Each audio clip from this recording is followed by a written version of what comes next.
اسبوع جديد وطلعت اسبوع جديده. طلعت الاسبوع ده رغيف عوف. Summer's calling.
رغيف عوف فاتحين في مصر من 2017 وقدروا من ساعتها لحد النهارده يعملوا 3 فروع، تيفولي والمهندسين والفرع اللي احنا فيه ده في الساحل الشمالي في ليك يارد. فجيت النهارده وطلبت المنيو بتاعهم كله تقريبا. تعالوا بقى نشوف احنا عندهم ونص نص ولا ايه كلام، اشتريتك منهم ايه، واسعار الحاجات كلها النهارده شامله كل حاجه ما تضافش عليها حاجه، والاسعار الحاجات كلها النهارده كمان اسعار القاهره مش اسعار الساحل، عشان زي ما انتم عارفين احنا بنعمل ريفيو عيش العمر كله مش 3 شهور الساحل وخلاص. ولو عجبكم الطلعه ما تنسوش لايك القمر، ولو مش عاملين سبسكرايب لو سمحتوا اعملوا سبسكرايب. من غير كتير يلا بينا.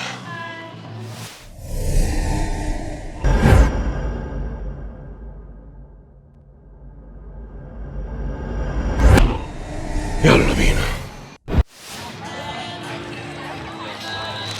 ده كده المنيو كله. نبدا بقى حاجه حاجه. دي شنطه فيها كل السلطات والصوصات اللي بيجيبوهم على الاوردر، طلعهم هنا كده عشان دول يفضلوا معانا طول الطاعه. ده الحلو في الاخر. نبدا باول حاجه على طول البطاطس المحمره. هم عندهم 3 انواع بطاطس محمره، بطاطس بالدقه، بطاطس بالزعتر، وبطاطس بالجبنه. نبدا باللي بالجبنه عشان ما تسحش. ده شكله كده عباره عن بطاطس محمره وعليها صوص جبنه من على الوش، وعاملين البطاطس المحمره اللي هي القطعه التخينه مش الرفيعه دي اللي هي تحس ان هي بيتي. نخش بسم الله. عايز اوريكم شكل الحاجه وخايف تتقلب في نفس الوقت. نخش على بطاطس جبنه. اوه لا لا لا، بطاطس محمره بيتي متقطعه تخينه، طعمها حلو قوي، مستويه تحفه.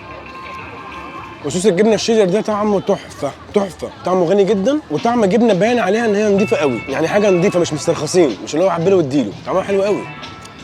بدايه بشتري بالتفاؤل قوي قوي يعني. نخش بقى على بطاطس بالدقه. ده شكلها كده نفس البطاطس المحمره اللي جت في الجبنه، نفس النوع بالظبط، التخينه برده. وهنشوف بقى ايه موضوع الدقه ده. نخش بسم الله. بالدقه مش بالدقه. هي دي طعمها مش واضح قوي الصراحه، يعني طعم الدقه دي مش واضح شويه، بس البطاطس المحمره بتاعتهم تحفه. التقطيعه دي عالميه، فكرتني بالبطاطس المحمره بتاعت امي، حلوه قوي. بشكر فيك اهو. البطاطس حلوه جدا. صوص الدقه ده مش باين قوي. نخش بقى على بطاطس بالزعتر. دي جايبينها شيبسي بقى، بطاطس شيبسي متقطعه شيبسي وعليها الزعتر من على الوش. نخش على الشيبسي.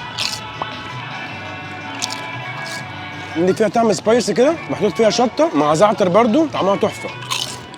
تقطيعة البطاطس كمان حلوه قوي، معموله بمعلمه، يعني معموله رفيعه قوي فبتقرمش جدا زي ما انتم سامعين كده. ورشه التوابل اللي على الوش دي اللي هي الشطه مع الزعتر طعمها تحفه. حلوه قوي قوي قوي. نخش على اللي بعده على طول المكرونات. هم عندهم نوعين مكرونه، مكرونه بالكبده ومكرونه بالسجق، فانا جبت الاثنين. نبدا بالكبده. ده شكلها كده عباره عن مكرونه مقصوصه مع صلصه حمراء وكبده وفلفل متقطع. نخش على المكرونه الكبده، بس دي كانت محتاجه معلقه بقى، ما اعرفش كام مكرونه بالشوكه. حلوه قوي. مكرونه نضيفه جدا جدا جدا يعني، وطعم الكبده معاها تحفه ومتسويه تحفتين الصراحه، حلوه قوي. تعليق صغير بس ان الصلصه فيها ضعيفه شويه، يعني لو زي الصلصه عن كده هتبقى احلى من كده كتير، انما هي كده برده تحفه الصراحه، طعمها حلو قوي. وخصوصا طعم الكبده وتسويتها تحفه، طريه خالص مش ناشفه وبتعض كده، مع الفلفل الحامي كمان المتقطع، الميكس كله مع بعضه تحفه الصراحه. حلو قوي. خش على السجق منه بقى، نفس الذات نفس بالظبط، نفس نوع المكرونه، بس المره دي مع صلصه حمراء وسجق وفلفل حامي متقطع برده. نسيت اقول لكم ان هي كان فيها سنه سبايسي برده، واعتقد السجق نفس الكلام لان نفس نوع الفلفل. نخش على السجق. نفس التعليق بالظبط، ان برده الصلصه الحمراء محتاجه زيت اكتر من كده شويه، هتبقى احلى كتير. طعم السجق حلو قوي برده، بس هو قوامه قريب من المفروم شويه، مش سجقيه سجقيه يعني. انما طعمه حلو جدا برضو مع السنه السبايس دي، طعمه حلو قوي. بس سجق ولا كبده؟ لا الكبده احلى بكتير. فلو مكرونات دوسوا في الكبده. نخش على السندوتشات بقى، او بلغه واسم المطعم الرغيفه، ونبدا باول واحد فيهم رغيف الكبده. مبدئيا اكتر حاجه عجباني في السندوتشات لغايه دلوقتي ان مكتوب على كل واحد من بره هو ايه، فانا محتاس لما اطلب المنيو كله ما ابقاش محتاس ومش عارف مين فين. ده سندوتش الكبده زي ما انتم شايفين كده، عباره عن نوع عيش خاص بيهم هم اللي عاملينه مع كبده بالفلفل. نخش بسم الله. نوع العيش ده انا اول مره في حياتي ادوقه، يعني انا ما دقتش نوع عيش بالمنظر ده قبل كده. هم اللي عاملينه وعاملينه بطريقتهم الخاصه بنوع دقيق خاص بيهم، ففعلا انا ما دقتوش بره قبل كده. نوع العيش محمل، يعني فيه لحميه تقيله فطعمه يبقى واضح في الساندوتش، وفي نفس الوقت يستحمل الصوصات الكتير اللي مع الكبده دي، لان الكبده جوسي جدا فمش متبهدل ومبخبخ ميه من ناحيتين، بالعكس. فكعيش حلو قوي، والكبده كمان طعمها تحفه، تسويتها تحفه، والفلفل محطوط معاها تحفتين، جامده قوي الصراحه. بالمناسبه السعيده دي نضرب استراتيجيه كده في السريع، وبالمره اكتب لكم سعرها ايه. اوعى تقع. خيار مخلل، لا مش احسن حاجه، ماسخ كده وطعم التخليل فيه مش واضح خالص. طماطم متبله حلوه مش وحشه، بس مش مبهره، يعني طماطم متبله مش تخطفك، انما حلوه مع الاكل طبعا. سلطه خضراء مع طماطم متبله حلوه مش وحشه. السريع المريع كده مخلل، ناخد منه جزرايه جامد قوي. وده جرجير مش محتاج حاجه، يعني جرجير بالليمون حلو. انا هسحب بقى كده واللي يطلع في ايدي. نخش على اللي بعده، طرب. ده شكله كده عباره عن رغيف عوف برضو، انا هسمي العيش بقى رغيف عوف، عباره عن رغيف عوف وفي قطعتين طرب من جوه ومعاهم شويه خضره. نخش على الطرب، نقسم من النص كده، وهنا نستخدم الصوصات بتاعتهم بقى. قطعه طرب حلوه جدا، مستويه تحفه، بس فيها عيب ومش عيب، يعني فيها عيب ويعتبر مش عيب، ان هي ملحها قليل قوي. سنه ملح صغيره دي هتضرب نار حلو قوي، ولذلك نستخدم الطحينه بقى. نفتح كده، خش. الطحينه حلوه جدا. ايه رايك في الاكل؟ زي الفل. الاكل 100 100 الطحينه بقى هنا متحققه كويس جدا، فظبطت اللي انا كنت عايزه. شويه الملح اللي انا كنت عايزهم اديتهم لي. اكونت اسمه ايه؟ كيكو الاسيوطي كيكو الاسيوطي على تيك توك؟ على يوتيوب.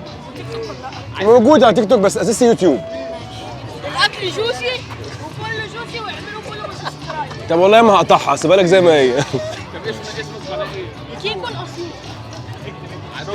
انا عامل لك سبسكرايب. يا باشا انت تشرفني والله. تيك توك ولا يوتيوب. فزي ما قلت لكم قطعه طرب حلوه جدا، مستويه حلو جدا. كيكو الاسيوطي على يوتيوب؟ اه. سلموا سلموا زي ما انتوا عايزين، سلموا براحتكم. كل اللي كانت محتاجاه هي شويه ملح، والسلطات اللي مع الاكل ظبطت لي الدنيا دي. نخش على اللي بعده. خش على اللي بعده. نخش على اللي بعده بقى، فراخ بالجبنه. ده زي ما انتم شايفين كده نفس رغيف عوف برضو، ومحطوط فيه من جوه قطع فراخ بالجبنه ومعاها فلفل متقطع. نخش ونشوف. نقسم كده برضو، نخش بسم الله. حلوه قوي، قطع فراخ مشويه متقطعه صغير، طعمها حلو قوي. بس الطعم الطاغي في الساندوتش هو صوص الجبنه الشيدر، لان زي ما انتم شفتوا كده متغرق فيه، فالفراخ طعمها حلو قوي. وهو ساندوتش اسمه هو وصفه فراخ بالجبنه، هو فعلا فراخ بالجبنه، طعم الفراخ حلو قوي وطعم الجبنه حلو جدا، فتحفه الصراحه. وعلى عكس الطرب بقى، ده مش محتاج اي حقيقه من اي نوع، هو متحقق كويس جدا، فتحفه. نخش على بعضه. بصوا بقى، هنعمل حاجه لاول مره اعملها في حياتي. اسمك ايه؟ هنا هتعمل ريفيو عن سندوتش القلوب، اوكي؟ ده سندوتش القلوب، ده شكله كده عباره عن رغيف عوف برده ومعاه قلوب مشويه وبقدونس تقريبا. مش انا اللي هعمل ريفيو المره دي، هنا هي اللي هتعمل ريفيو، بس عايزك توطي هنا عشان تبان، كده مش باينه. اوكي؟ وطي شويه. اوكي؟ قربي شويه. اتفضلي. ولا هادي. قولي لنا بقى ايه رايك؟ ده قلوب ساندوتش قلوب. حلو؟ حلو ليه طيب؟ عليه زي ليمون كده. ليمون، اوكي. عليه حاجه كده مش اوكي. حلوة أوي. ليمون او خل. اوكي. وبقدونس فريش. بقدونس فريش، ماشي. والعيش مش تقيل. العيش مش تقيل، يعني اوكي. مش مغطي على طعم القلوب. العيش مش مغطي على طعم القلوب، قشطه. طعم القلوب نفسها مستويه حلو بقى؟ مش تبلها كويس؟ حلوة أوي. والله ما هي راجعه. والله حلوه قوي. ماشي. قول للناس باي بقى. باي. اقول انا رايي بقى بعد اذنكم. طب والله شاطره، هم حاطين فيه ليمون معصفر، يعني محطوط على القلوب ليمون معصفر، مديله طعم حلو قوي. القلوب نفسها كمان متسويه كويس جدا، متبله حلو، مش تتبيله صارخه ولا الملح فيها قليل خالص، فالدنيا مظبوطه ومش محتاج اي اضافات معاه بصراحه. كيكو الاسيوطي واحد بس. يا ولا خلاص يا ولا خلاص يا ولا، قفل الكاميرا واجري وراك يا ولا. كيكو الاسيوطي نمبر 1. انت هتقلدني يا اخويا ولا ايه؟ نمبر 1، محدش قلدني انا وكيكو الاسيوطي. طب خلاص يا حبيبي. باي. فزي ما قلت لكم طعم القلوب حلو جدا، مستوي حلو. لو انتوا بتحبوا القلوب هيعجبكم، لان مش كل الناس بتحب القلوب برضو. وفكره ان يحط لك فيها ليمون معصفر عشان يكسر لك طعمها شويه فكره صايعه قوي الصراحه. ساندوتش جامد جدا. نخش على بعضه. نخش على الحواوشي بقى. ده شكل رغيف الحواوشي كده. جايبين رغيف حواوشي مقسوم نصين، رغيف حواوشي عادي جدا. نخش ونشوف. تحفه تحفه. العيش مستوي حلو جدا، مقرمش من الطروف كده، وفي نفس الوقت طري جدا، دسامه اللحمه طالعه عليه فمطريه خالص، وطعم اللحمه اللي في الحواوشي تحفه تحفه. حلو قوي. وهنا لازم نحضر حاجتين مهمين جدا، طحينه لازم ومخلل. ننزل في الطحينه. المخلل بقى حلو قوي قوي. نخش على بعض. نخش على شيش تاووك بقى. ده شكل الساندوتش كده، رغيف عوف نفسه، وهاتين معاه 3 قطع شيش تاووك مع بقدونس. اسمك ايه؟ ومصطفى عايز هو اللي يعمل ريفيو المره دي زي هنا يعني. تعالى يا مصطفى لف. وطي. هتعمل ريفيو ده وتمشي عشان انت جننت امي. خلاص؟ اتفضل يا بيه. قرب عشان تبان في الكاميرا. وطي وطي وطي دماغك اتشالت. ايوه بسم الله جدع. دوق. خد وقتك براحتك. ايوه فهموا ايه هم؟ ما يهز دماغك كده يا مصطفى. اتكلم. جامد والله. ايه بقى اللي جامد فيه؟ حلو ليه؟ الفراخ تبقى لحد جوه. الشيش تاووك متبل لحد جوه. ماشي. مستوي حلو؟ العيش طعمه حلو؟ خد يا ساندوتش وطير. اخلع. نخش على شيش تاووك. ده ساندوتش شيش تاووك مختلف خالص عن شيش تاووك العادي اللي احنا عارفينه، مختلف تماما. تتبيله الشيش مختلفه خالص، عاملين تتبيله خاصه بيهم هم كده، وعلى قد ما هي خاصه بيهم ومختلفه حلوه قوي، حلوه مميزه، مديها شيش طعم حلو جدا. الشيش نفسه حلو جدا، طري مستوي حلو قوي، وزي ما بقول لكم التتبيله بتاعتهم دي تحفه الصراحه. فساندوتش شيش حلو ومختلف، هيعجبكم. نخش على بعضه. نخش على اللي بعده بقى، وده متحمس له جدا. ساندوتش فراخ بالزبادي. ده شكله كده عباره عن رغيف عوف برده مع صدرين فراخ مشويين وبقدونس. فين الزبادي بقى؟ هنشوف دلوقتي. انا مش شايف ايات ولا زبادي الصراحه. هل الزبادي ده في التتبيله نفسها؟ يعني الفراخ دي وهي بتتبل نزل في زبادي مثلا؟ هنشوف، هنحكم على الطعم النهائي. يا ولاد اللعيبه يا ولاد اللعيبه. تحفه تحفه تحفه تحفه تحفه. انا اول مره في حياتي اكل صدور مشويه، مش وراك ولا شيش، وتبقى طريه وطعمه قوي كده. رهيبه رهيبه. صدور من كتر ما هي معموله حلو ومتسويه كويس تحس ان هي شيش او وراك مش صدور ابدا. والزبادي زي ما انا قلت له كده هي متبله في الزبادي. حلوه قوي قوي قوي. طعمها تحفه. ننزل بقى في ميه السلطه دي كده، ونطلع بحته بصل عشان احب البصل قوي زي ما انتم عارفين. تحفه. واكتر واحد عجبني فيهم كلهم ده لغايه دلوقتي. رهيب حلو قوي. انا نفسي يقفلوا يعني المزيكا اللي شغاله دي، صوتها عالي ومزعجه ووحشه وكل حاجه. نخش على اللي بعده بقى، سندوتش الكفته. رغيف عوف برده ومحطوط فيه قطعتين كفته، واحده طويله شويه وواحده قصيره، ومعاهم شويه بقدونس. السهل الممتنع يعني. نخش بسم الله. فاكرين سندوتش الطرب؟ نفس التعليق، التتبيله فيه هاديه خالص، محتاجه شويه ملح هتظبط تبقى حلوه قوي. انما ككفته حلوه جدا، فرمتها حلوه، طعمها حلو، الدنيا ماشيه زي الفل. نحط في الطحينه كده زي ما عملنا مع الطرب عشان نديها فلوسها كامله، بس لان الصوصات دي نازله مع الاوردر كده كده، السلطات هي اللي بفلوس، فعادي ان انا احط في الطحينه يعني، انا مش طالبها مخصوص. تحفه كده، حلو قوي. وهم الناس منزلين لك الصوصات كده كده، فمالكش حاج بقى تعترض، يعني لو هي محتاجه صوص اهو عندك يا بيه. فساندوتش حلو قوي برده الصراحه قوي. نخش على اللي بعده. نخش على اللي بعده بقى، ساندوتش السجق. رغيف عوف برده ومعاه 3 صوابع سجق بالطول، والاول مره من اول الطلعه يبان السجق اللي بالطول. نخش بسم الله، متفائل. بس انتوا عارفين انا معاكم على الدغري، على السكه وعلى الدغري يعني. ده تاني حاجه من اول الطلعه يجي فيها سجق. اول مره مكرونه بالسجق، ودلوقتي ساندوتش السجق او رغيف السجق. السجق عندهم مش احسن حاجه، محتاج يتحسن عن كده كتير عشان يبقى جامد، لان هو يا دوبك يعدي، انما كسجق مش جامد. يعني لو هنقارنه مثلا بالكبده لا كده في حته ثانيه خالص عندهم. فاشتغل على السجق بتاعكم شويه لانه مش احسن حاجه الصراحه.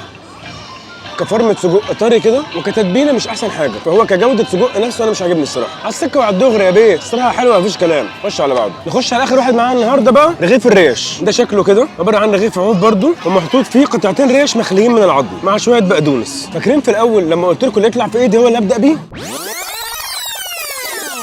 انا هسحب بقى كده واللي يطلع في ايدي. انا كنت بكدب يا خلف لان ده اول واحد طلع في ايدي، وقررت اسيبه للاخر خالص علشان ده اكتر واحد فيهم استفزني الصراحه. فكرته مختلفه جدا، واول مره في حياتي في مصر كلها اسمع حاجه اسمها ساندوتش ريش، ما سمعتش عنها قبل كده دي. فمستهويني قوي وعايز اعرف عاملينه ايه الدنيا، فقلت خليه المين ايفنت الاخر خالص. نخش كده بسم الله.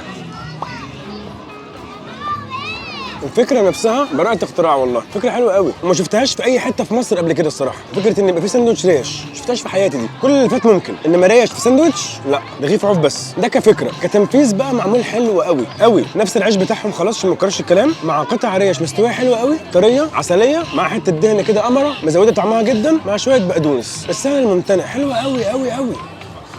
نمبر 1 حلو قوي قوي. وبجد ما يتسيبش غير لما يخلص. انا بقى استغل الفرصه السعيده دي واجرب الصوص التاني اللي جايبينه من اول الحلقه ده، اشوف ده ايه عشان ما جربتوش خالص وما اعرفش ايه هو الصراحه. شوف كده.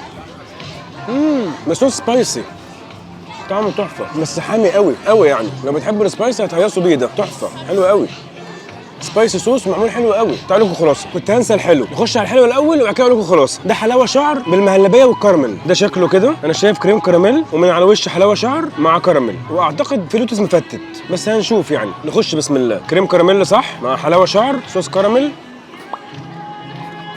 يا ولاد اللعيبه، يا لهوي على الحلاوه يا جدعان. تحفه تحفه تحفه تحفه لحد ما تزهقوا لو ما زهقتوش. حلو قوي قوي قوي. كريم كراميل معمول حلو جدا، طعمه تحفه. حلاوه الشعر دي هي النجم بتاع الموضوع كله مع صوص كراميل تحفتين. حلو قوي الصراحه قوي.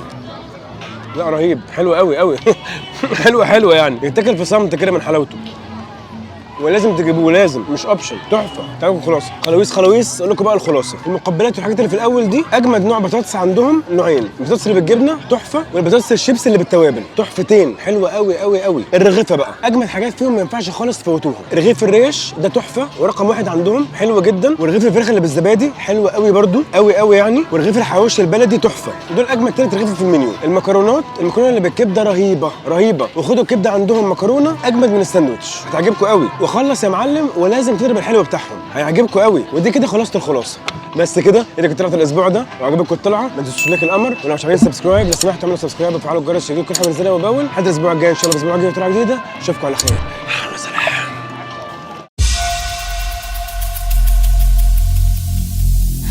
Every single day